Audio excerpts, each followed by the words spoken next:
कंजूस आदमी। सोनापुर नाम के गांव में मोहन अपने बेटे सोनू और बीवी बबीता के साथ रहता था। मोहन बड़ा ही कंजूस था। उसके इस स्वभाव से बबीता बहुत ही परेशान हो जाती थी।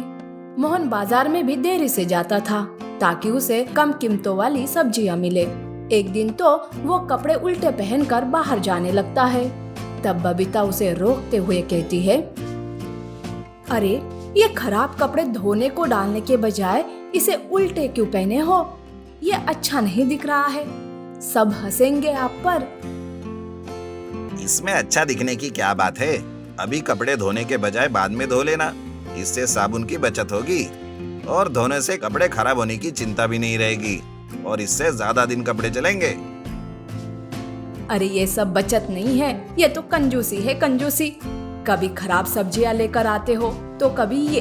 मैं तो परेशान हो गई तुमसे।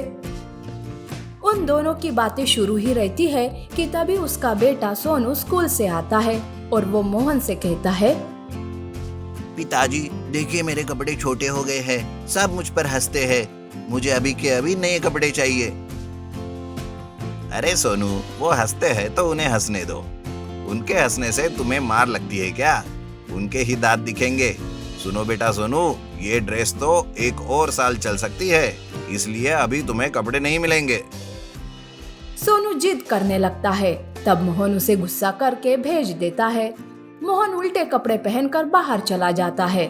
बबीता तो सर पर हाथ पकड़कर बैठ जाती है और सोचती है, इनकी कंजूसी तो दिन ब दिन बढ़ती जा रही है।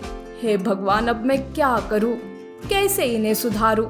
हे भगवान, बस मेरी यही प्रार्थना है कि इनकी कंजूसी के कारण कोई अनर्थ ना हो। बबीता मोहन को समझाती है, पर मोहन है कि कोई ना कोई बहाना बनाकर बात को घुमा लेता था। दिन ऐसे ही बीत रहे थे। एक बार सोनू की तबीयत खराब हो जाती है।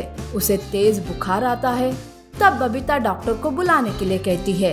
तब मोहन कहता है, अरे कोई डॉक्टर की जरूरत नहीं है, पास में ही एक बाबा है, वही हमारे सोनू को ठीक कर देंगे। क्यों बेवजह उस डॉक्टर पर पैसे खर्चा करना? डॉक्टर तरह तरह की दवाइयाँ लिख कर देगा और ऊपर से ये खिलाओ वो खिलाओ, इससे और खर्चा बढ़ेगा और कुछ नहीं होने वाला। अरे बाकी सब ठीक था, पर आप सोनू की तबीयत के बारे में भी ऐसा सोच रहे हो? ये आप बहुत ही गलत कर रहे हो। तुम घबराओ मत, मैं सोनू को थोड़ी देर में ठीक करके लाता हूँ। मोहन सोनू को लेकर उस भोंदू बाबा के पास जाता है। मोहन उसे सारी बात बताता है। तब भोंदू बाबा सोचता है, अरे वाह, ये तो बहुत ही अच्छा हो गया। मैं आज ही बलि के लिए बकरा ढूंढ रहा था और बकरा खुद ब खुद चलते हुए मेरे पास आ गया। ऐसा सोचते हुए बाबा सोनू को देखता है। उसे पता चल जाता है कि सोनू बुखार से तप रहा है, पर वो अपने काले जादू के लिए और सोनू की बलि देने का सोचते हुए मोहन से कहता है, अरे मोहन, तुम्हारे बेटे पर किसी ने करनी की है। मैं अभी इसकी करनी को दूर कर देता हूँ। बस इसके लिए थोड़ी देर लगेगी। तुम बाहर जाकर मेरा इंतजार करो, क्योंकि पूजा में किसी की रुकावट नहीं होनी चाहिए। मोहन कुछ पैसे बचाने के चक्कर में भोंदू बाबा के बातों में आ जाता है और वो बाबा के कहे हिसाब से बाहर चला जाता है। भोंदू बाबा सोनू की बलि देने का इंतजाम करता है। उधर बबीता मोहन और सोनू के न आने से चिंतित हो जाती है। उसे किसी खतरे की आशंका हो जाती है, इसीलिए वो पुलिस को लेकर भोंदू बाबा के पास आती है। तब भोंदू बाबा के घर के बाहर मोहन बबीता और पुलिस को रोकता है और बबीता से कहता है, अरे बबीता, पुलिस को क्यों लेकर आई? बाबा हमारे सोनू को ठीक कर रहे हैं। तब पुलिस उसकी बात न सुनते हुए भोंदू बाबा के घर के अंदर चले जाते हैं। भोंदू बाबा सोनू की बलि देने ही वाला था कि पुलिस उसे पकड़ लेते हैं। तब पुलिस मोहन को कहता है, मोहन, तुम्हारी कंजूसी के चर्चे पूरे गांव में है, पर देखा ना तुम्हारी वजह से आज क्या होने वाला था। इतनी कंजूसी अच्छी नहीं। भोंदू बाबा को जेल भेज दिया जाता है तो सोनू को अस्पताल। मोहन तो ये सब देखकर खुद को ही कोसने लगता है। मोहन को अपनी गलती का एहसास हो जाता है। सोनू भी सही इलाज मिलने पर ठीक हो जाता है। उस दिन से मोहन अपनी कंजूसी छोड़ देता है और अच्छे से व्यवहार करने लगता है। बालापुर नाम के एक गांव में संतोष नाम का एक सिविल इंजीनियर रहता था।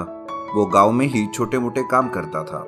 उसके काम के लिए जो भी मशीनरी लगती थी वो गांव के ही एक आदमी पुरुषोत्तम से किराए पर लेता था। पुरुषोत्तम के पास सभी टाइप की मशीनरी रहती थी।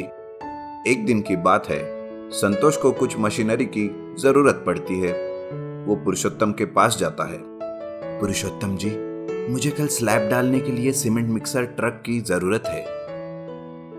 हाँ हाँ संतोष, ट्रक तो खाली पड़ा है, लेकिन इस बार किराया ज्यादा पड़ेगा। मंजूर हो तो लेकर जाओ। हाँ हाँ, कोई बात नहीं, मैं कल सुबह ही आकर लेकर जाऊंगा ट्रक। पुरुषोत्तम हमेशा संतोष से मशीनरी का ज्यादा किराया लेता था। ऐसे में फिर से एक दिन संतोष को स्लैब के काम के लिए सीमेंट मिक्सर की जरूरत रहती है। वो पुरुषोत्तम के पास जाता है और कहता है, पुरुषोत्तम जी, कल मुझे फिर से आपके सीमेंट मिक्सर ट्रक की जरूरत है। अरे संतोष, कल तो सीमेंट मिक्सर ट्रक नहीं मिलेगा, वो तो पहले ही दूसरे इंजीनियर ने बुक कर ली है। लेकिन फिर भी अगर तुम्हें चाहिए तो उसके लिए ज्यादा पैसे देने पड़ेंगे। नहीं नहीं पुरुषोत्तम जी, मुझे कल किसी भी तरह काम पूरा करना है। अगर आपका सीमेंट मिक्सर नहीं है तो दूसरे से ले लूंगा। ऐसा कहकर संतोष चला जाता है। लेकिन पुरुषोत्तम को इस बात से बहुत गुस्सा आता है। संतोष दूसरे गांव से सीमेंट मिक्सर लेकर अपना काम करता है। कुछ दिन बाद संतोष को एक बड़ा रोड कॉन्ट्रैक्ट मिलता है, जिसके लिए उसे ज्यादा सीमेंट मिक्सर की जरूरत होती है और इस बात का पुरुषोत्तम को पता चलता है। संतोष फिर से पुरुषोत्तम के पास जाता है। पुरुषोत्तम जी, मुझे एक बड़ा रोड कॉन्ट्रैक्ट मिला है। इसके लिए आपके सीमेंट मिक्सर ट्रक की जरूरत है। आपका जो किराया है वो मैं आपको दे दूंगा।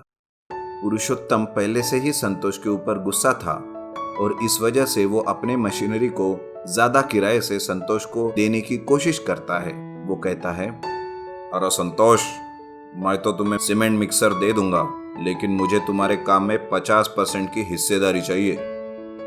अरे ये क्या बात है पुरुषोत्तम जी, अपना किराया लो बस, ये हिस्सेदारी की बात कहाँ से आ गई? देखो भाई, अगर मशीन चाहिए तो मुझे हिस्सेदारी देनी पड़ेगी, नहीं तो मशीन तुम किसी और से ले सकते हो। संतोष बड़ी मुसीबत में पड़ता है और पुरुषोत्तम से कुछ दिनों का वक्त लेकर चला जाता है। संतोष घर आकर सोचता रहता है। तभी उसका भाई सचिन अपने भाई को इतना परेशान हुआ देखकर उसे पूछता है, अरे भाई, क्या हुआ? इतने परेशान क्यों हो आप? अरे सचिन, क्या बताऊं, वो पुरुषोत्तम मशीनरी किराए से देने के बदले में हिस्सेदारी चाहता है। अब तुम ही बताओ, मैं क्या करूं? भाई, आप इतना परेशान मत हो, मेरे पास इस मुसीबत का हल है। वैसे भी मेरी मैकेनिकल इंजीनियरिंग डिग्री कब काम आएगी? सचिन शहर से कुछ सामान लेकर आता है और उससे एक बड़ा सा मिक्सर पॉट जैसे पॉट बनाता है और उसमें एक बड़ा सा मिक्सर भी लगा देता है और अपने दिमाग से उनके पास रखे एक पुराने ट्रैक्टर को सुधार कर उसमें अपना नया बनाया हुआ जायंट मिक्सर उसे जोड़ देता है, जिसकी वजह से एक बड़ा सा ट्रैक्टर जायंट मिक्सर तैयार होता है। ये देखकर संतोष खुशी से पागल होता है। दूसरे दिन काम की जगह पर पुरुषोत्तम आकर खड़ा रहता है और जैसे ही संतोष आता है वो उसे कहता है, क्यों संतोष, अकल ठिकाने आई कि नहीं? अब बिना सीमेंट मिक्सर के कैसे काम करोगे? अरे पुरुषोत्तम जी, जरा उधर तो देखो। पुरुषोत्तम देखता है एक बड़ा सा ट्रैक्टर जायंट मिक्सर से काम तेजी से शुरू है। ये देखकर पुरुषोत्तम अपने सर पर हाथ रख देता है और वहां से चला जाता है।